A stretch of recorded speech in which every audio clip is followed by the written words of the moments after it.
Imaginez une rue allemande, écrasée par la fin de la guerre, quelque part en mars 1945.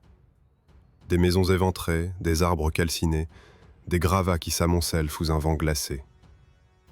Une colonne de 3 Sherman américains avance lentement, persuadés que les derniers défenseurs du Reich ne représentent plus qu'une menace dispersée. Les tankistes plaisantent, la tourelle ouverte laisse échapper des éclats de voix fatigués, et l'on sent que ces hommes croient vraiment être à quelques jours du retour à la maison. Mais soudain, dans un grondement si profond qu'il semble sortir des entrailles de la terre, une silhouette géante glisse derrière l'angle d'un immeuble en ruine. La bête apparaît, massive, impossible à ignorer. Une superstructure cubique montée sur un châssis de Tiger, percée d'une ouverture circulaire aussi large que la bouche d'un canon naval. Et avant même que les Américains comprennent ce qu'ils regardent, une lumière blanche éblouit la rue, suivie d'un souffle infernal. En une fraction de seconde, les 3 Sherman deviennent une boule de flammes.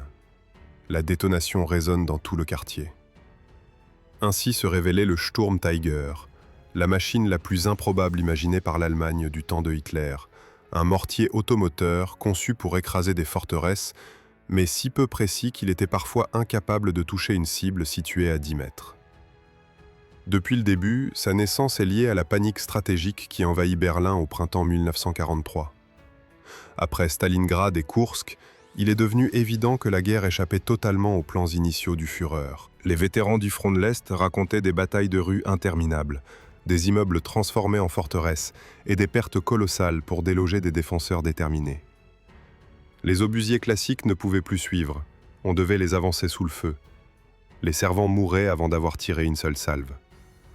L'Allemagne avait besoin d'une arme capable de pulvériser un bâtiment entier en un seul tir, sans dépendre d'un attelage vulnérable.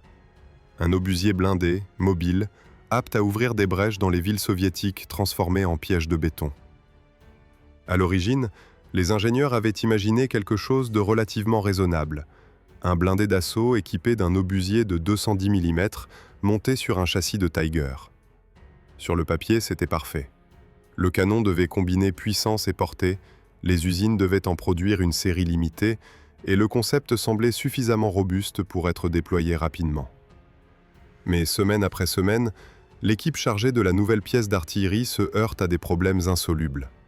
Le recul du canon dépasse les prévisions. La culasse se déforme.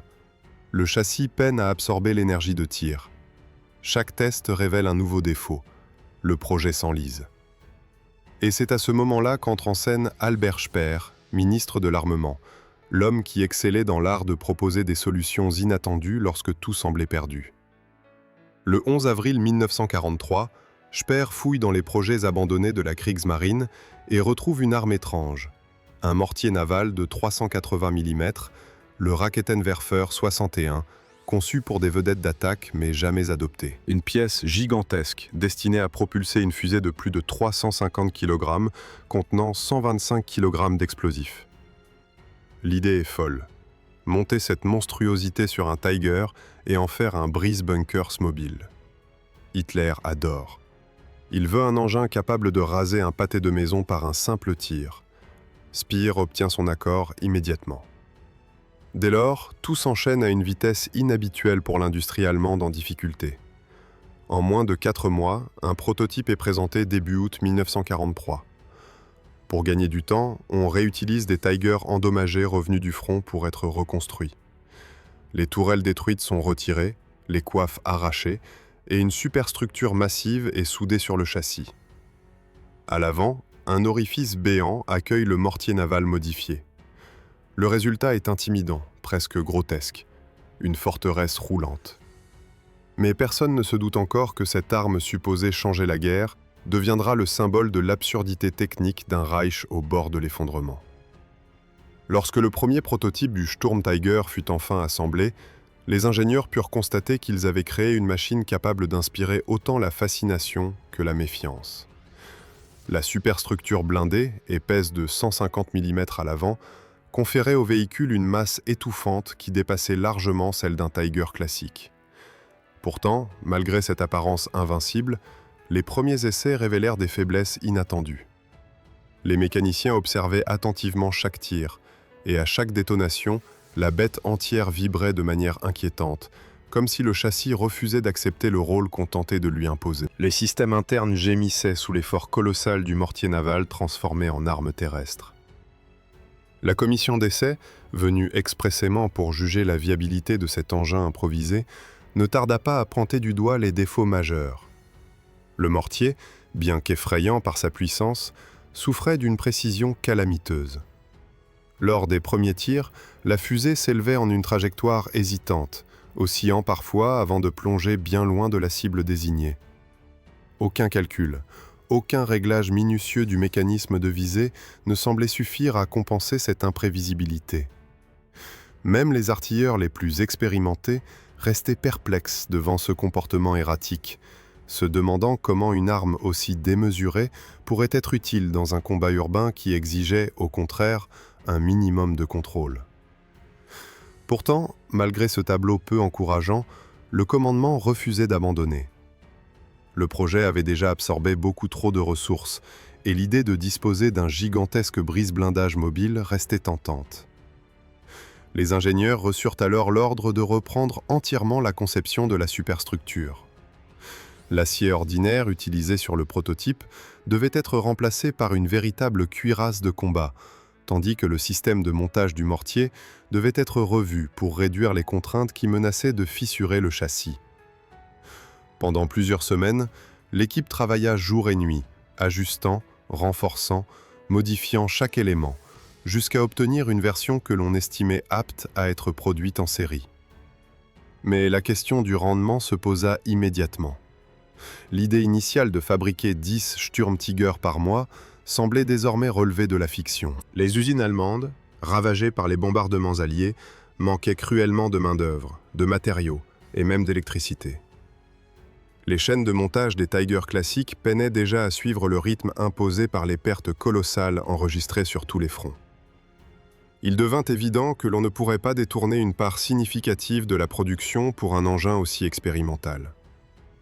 La solution adoptée consista à transformer en Sturmtiger les Tiger gravement endommagés, ramenés du front dans un état proche de l'épave. Ce recyclage forcé donnait une seconde vie à des châssis presque condamnés.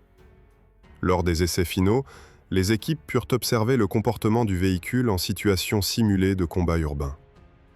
Le Sturmtiger avançait lentement, écrasant les gravats sous ses chenilles renforcées, tandis que le mortier pointait vers les étages supérieurs de bâtiments factices construits pour l'occasion.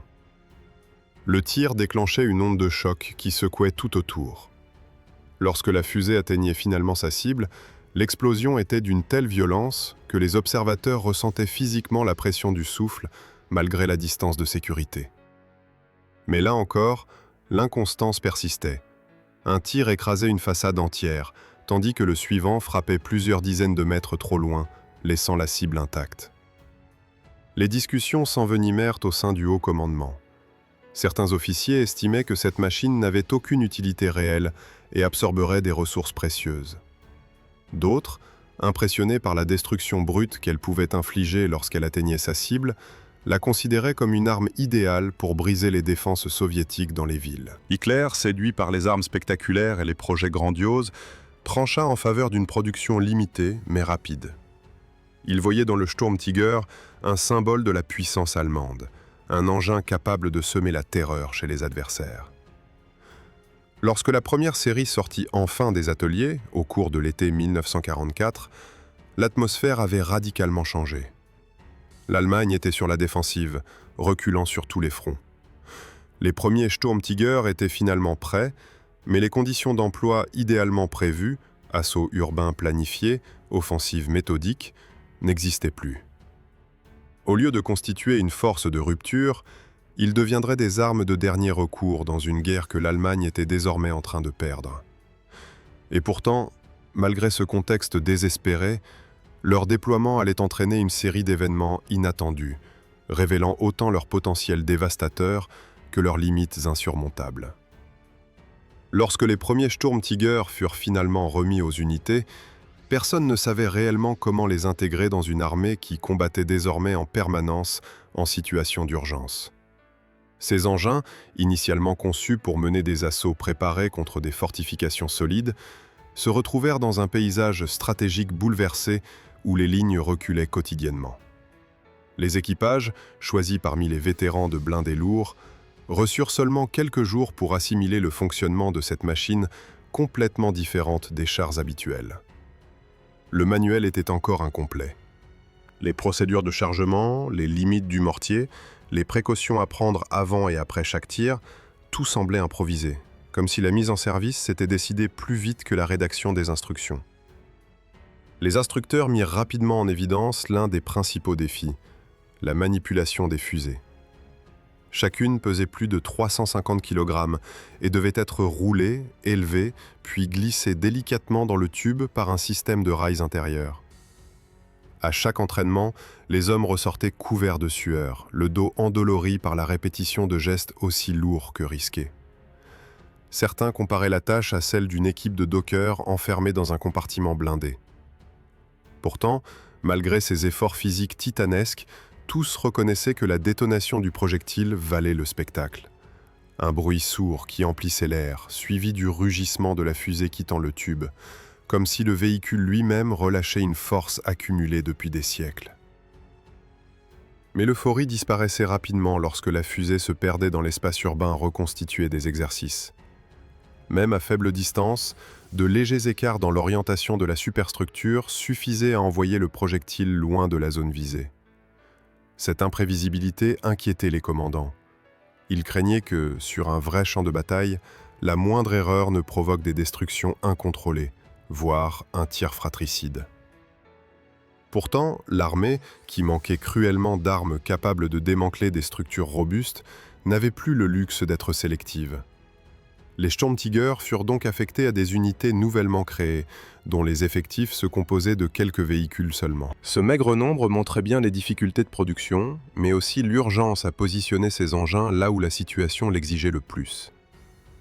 L'un des premiers engagements importants eut lieu dans un environnement où la confusion et le chaos régnaient déjà. Le Sturmtiger intervint dans des secteurs urbains où les forces allemandes tentaient désespérément de rétablir une ligne de défense cohérente. Les habitants avaient fui, laissant derrière eux des rues jonchées de gravats, d'automobiles renversés et de poutres calcinées. Les équipages avançaient lentement, craignant qu'une embuscade surgisse derrière chaque pan de mur encore debout. Dans cet univers sinistre, le mortier géant prit tout son sens. Un seul tir suffisait à faire s'écrouler une structure encore debout, ouvrant un passage ou réduisant à néant un point d'appui ennemi identifié par la reconnaissance. Cependant, dès que la distance augmentait ou que le tir nécessitait un angle plus complexe, les équipages retrouvaient l'ancienne frustration. La fusée suivait une trajectoire imprévisible.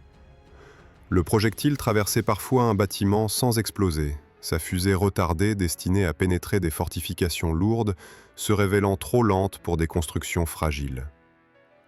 D'autres fois, la fusée s'enfonçait dans le sol avant de détonner, envoyant un geyser de terre et de débris, mais n'apportant aucune utilité tactique.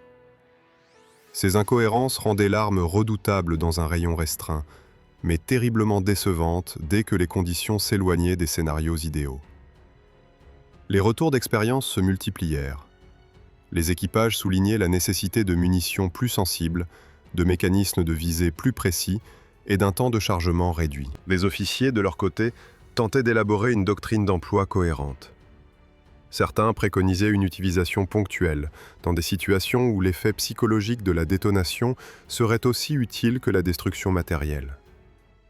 D'autres imaginaient des opérations nocturnes, profitant de la lueur de la fusée pour semer la confusion chez l'adversaire.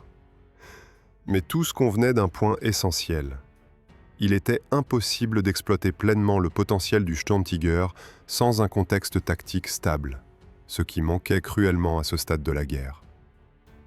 Lorsque l'engin fut envoyé dans des zones où les combats faisaient déjà rage depuis des semaines, les équipages connurent une pression extrême. Ils devaient chaque fois identifier une position sûre depuis laquelle tirer, tout en sachant que la fumée blanche et le reflux de poussière généré par le mortier trahiraient immédiatement leur emplacement. Les contre-batteries ennemies ne tardaient jamais à répondre. Très souvent, les conducteurs s'empressaient de déplacer le véhicule dès le tir effectué, espérant que les obus adverses tomberaient quelques secondes trop tard. Cette mobilité contrainte réduisait encore davantage la cadence des tirs, renforçant l'impression que la machine n'avait jamais été conçue pour un conflit aussi fluide et instable. Malgré ces contraintes, un petit nombre de tirs parvenaient à atteindre leurs objectifs. Lorsque la fusée explosait enfin à l'intérieur d'une structure bien choisie, les résultats étaient spectaculaires. Des pans entiers d'immeubles disparaissaient dans un nuage de poussière, des murs se volatilisant sous une pression inimaginable. Les unités allemandes voisines, habituées à une artillerie bien moins dévastatrice, restaient stupéfaites devant la puissance brute de l'arme. Mais ces succès ponctuels n'effaçaient pas les trop nombreuses difficultés qui accompagnaient chaque engagement. À mesure que les combats s'enfonçaient dans une spirale désespérée, le Sturmtiger devint davantage un symbole de la situation critique du pays que l'arme révolutionnaire espérait. Peu de machines avaient été produites, encore moins étaient opérationnelles, et chacune nécessitait des efforts titanesques pour maintenir un semblant de disponibilité. Pourtant, malgré ce tableau sombre, un épisode allait faire entrer le Sturmtiger dans la légende, démontrant qu'en de très rares circonstances, il pouvait accomplir exactement ce pourquoi il avait été conçu. Alors que le Sturmtiger commençait à peine à trouver sa place dans le chaos des derniers mois de la guerre, il fut finalement envoyé dans une zone où l'avancée alliée progressait à un rythme difficilement imaginable. Les équipages savaient que chaque déplacement représentait un risque. Les routes n'offraient plus aucun refuge. Les colonnes de réfugiés, les ponts improvisés, les carcasses de véhicules détruits formaient un paysage d'obstacles mouvants. Pourtant, malgré cette confusion permanente, l'ordre arriva de rejoindre un secteur où les forces allemandes tentaient désespérément de maintenir un front cohérent entre les collines boisées et les zones industrielles dévastées. Dès l'arrivée des premiers Sturmtiger, les officiers locaux comprirent que ces engins ne pourraient pas être employés comme des blindés classiques. Leur masse colossale limitait les possibilités de mouvement, et la moindre erreur de positionnement pouvait transformer le véhicule en cible immobile pour les unités ennemies mécanisées. C'est pourquoi on les déploya en retrait, dans des rues sinueuses ou derrière les restes d'ouvrages défensifs datant de la première décennie du siècle. Les équipages observaient les approches, attendant qu'un bastion improvisé tombe aux mains de l'adversaire pour intervenir avec une violence calculée. Les premiers tirs dans cette région révélèrent une nouvelle particularité du Sturmtiger. Lorsqu'il visait une structure compacte, comme un bunker de campagne ou un bâtiment industriel encore debout, la fusée, avec son explosif massif, produisait un effet comparable à une charge de démolition. Des blocs entiers se soulevaient avant de retomber dans un fracas assourdissant.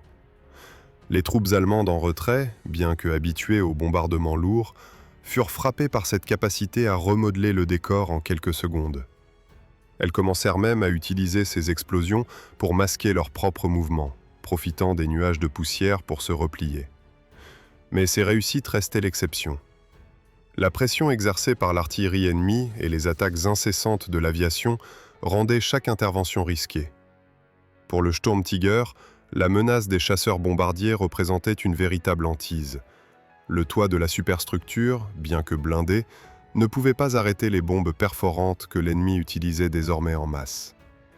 Les équipages tentaient donc de se faufiler d'un point d'appui à l'autre, en profitant des rares moments où le ciel se dégageait, souvent à l'aube ou sous une pluie battante. Ce mode d'action exigeait une coordination constante, et la moindre erreur de timing pouvait exposer le véhicule.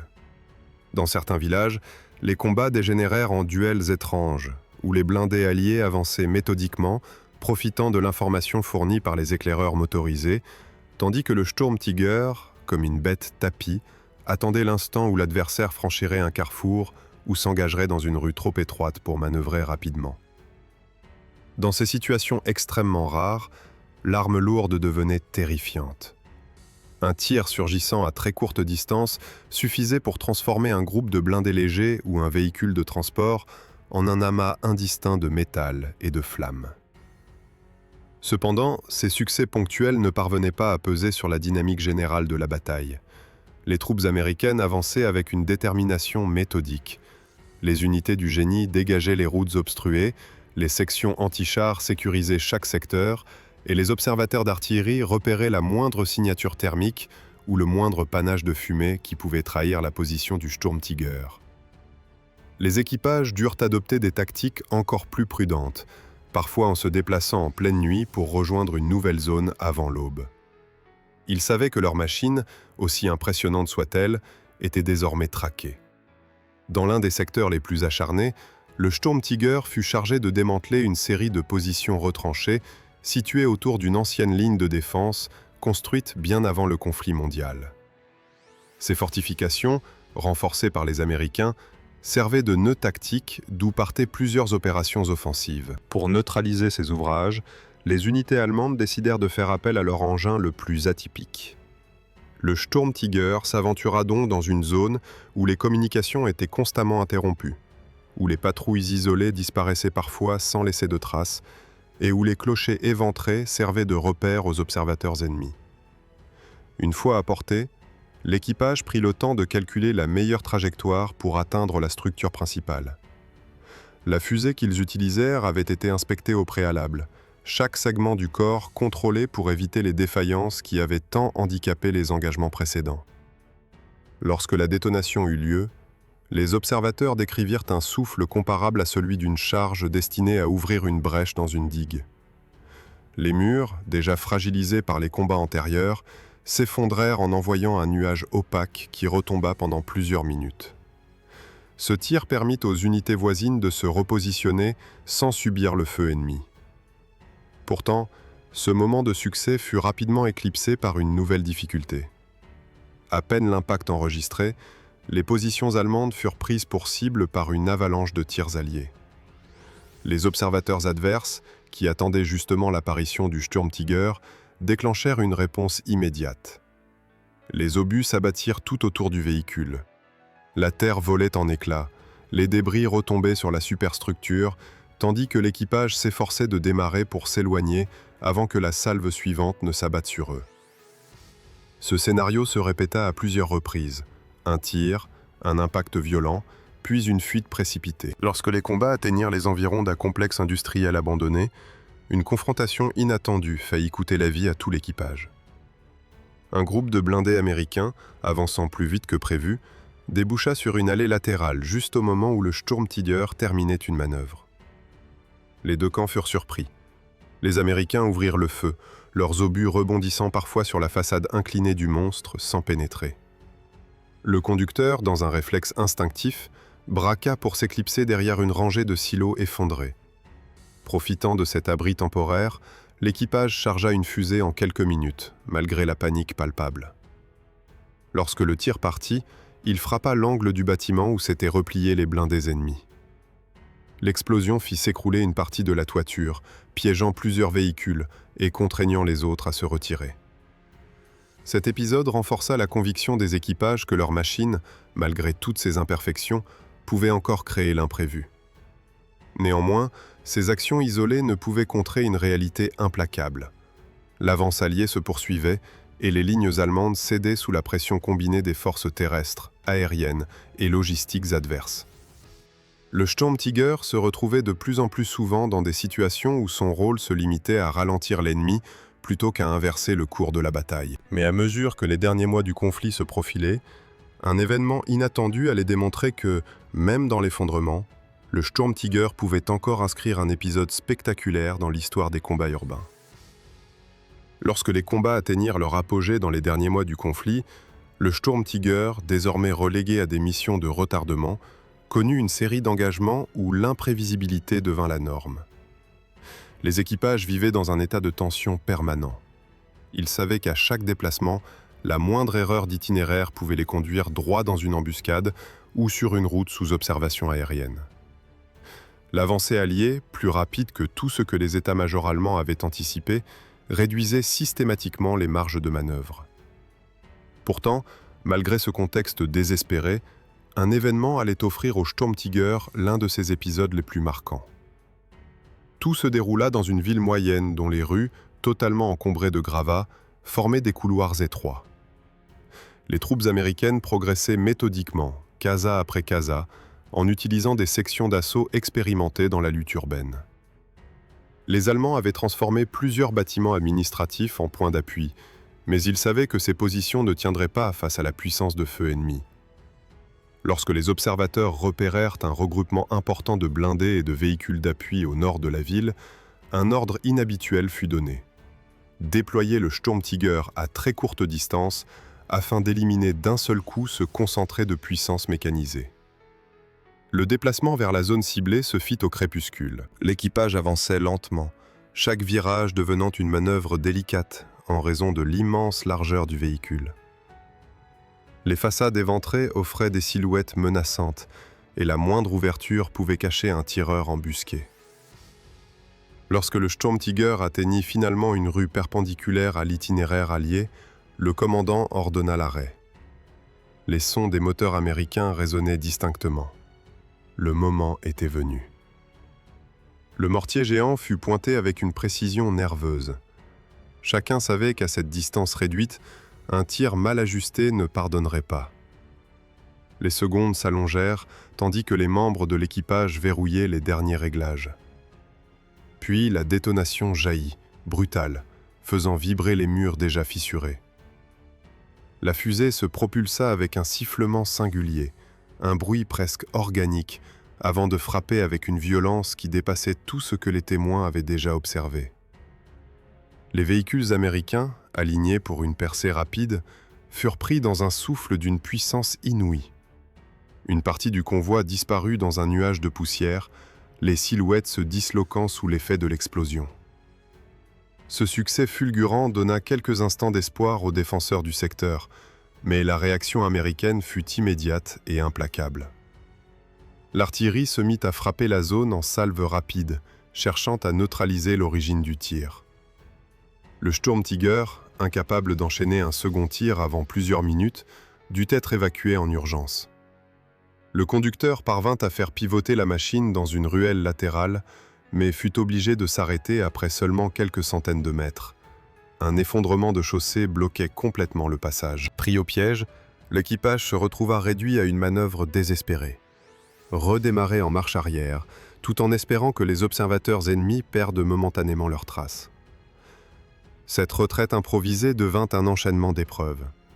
Une fois dégagé, le Sturmtiger tenta de rejoindre la périphérie afin de s'extraire du pilonnage. Mais l'état catastrophique du réseau routier rendait chaque mètre incertain. Les cratères, les câbles électriques tombaient sur la chaussée, les véhicules abandonnés forçaient la machine à serpenter. Chaque instant faisait grandir le sentiment oppressant que la marge de sécurité se réduisait inexorablement. Malgré tout, après une progression lente et chaotique, l'engin parvint à atteindre une zone moins exposée. Les jours suivants furent marqués par une série de replis continus. Les unités allemandes se fragmentaient, les chaînes logistiques s'effondraient, et le Sturmtiger, privé de carburant et de munitions, devint progressivement une charge plus qu'une arme. L'équipage passait d'un point de ralliement à un autre simplement pour trouver ce qu'il restait de vivres ou de pièces mécaniques encore utilisables. Les routes grouillaient de soldats exténués, de colonnes en déroute et de camions en panne. Dans ce décor crépusculaire, le Sturmtiger avançait tel un spectre d'acier, témoin silencieux d'un effondrement général. Finalement, la machine ne put aller plus loin. Un matin, alors qu'elle tentait de contourner une zone boisée afin d'éviter une colonne blindée ennemie, la transmission rendit l'âme. Un craquement sourd, suivi d'un blocage violent, mit fin à tout espoir de repartir. Le commandant comprit immédiatement que la situation était irrémédiable. Il fallut peu de temps pour décider de la marche à suivre. Aucun renfort ne viendrait. Aucun dépôt ne pourrait fournir de pièces. Les lignes étaient trop distendues. Le seul choix possible était d'empêcher la capture du véhicule. Les hommes évacuèrent la superstructure, récupérant ce qu'ils pouvaient emporter. L'intérieur, encore imprégné d'odeurs de carburant et de poudre, semblait figé dans un silence irréel. Les charges furent mises en place dans le compartiment principal, un geste devenu tristement habituel dans les dernières semaines. L'équipage se replia parmi les arbres, attendant la détonation. Quelques secondes plus tard, un souffle étouffé résonna, et la silhouette massive du Sturmtiger s'effondra sur elle-même, transformée en carcasse déformée. Ce fut la fin de l'engin dans ce secteur, et l'un des ultimes actes de sa brève carrière. Quelques heures plus tard, les avant-gardes américaines découvrirent la structure éclatée, constatant la puissance du blindage et la singularité de l'architecture interne. Même détruit, le véhicule inspirait une forme de stupeur. Nul ne pouvait rester indifférent devant cet exemple d'ingénierie extrême, créé pour renverser des fortifications, mais utilisé presque exclusivement dans des combats de retrait. Ainsi s'acheva le destin de l'un des Sturmtiger encore en mouvement durant le dernier mois du conflit. Son existence fut une succession de défis techniques, de tirs d'une violence inimaginable et de replis constants à travers un territoire en train de s'effondrer. Ses équipages, malgré les conditions terribles, avaient tenté de tirer le meilleur de cette arme atypique, consciente de ses limites, mais capable, par moments, d'une puissance inégalée. Si cette plongée dans l'histoire tourmentée du Sturmtiger vous a captivé, laissez un like, écrivez votre avis dans les commentaires et abonnez-vous pour découvrir d'autres récits surprenants sur les machines les plus déroutantes du conflit.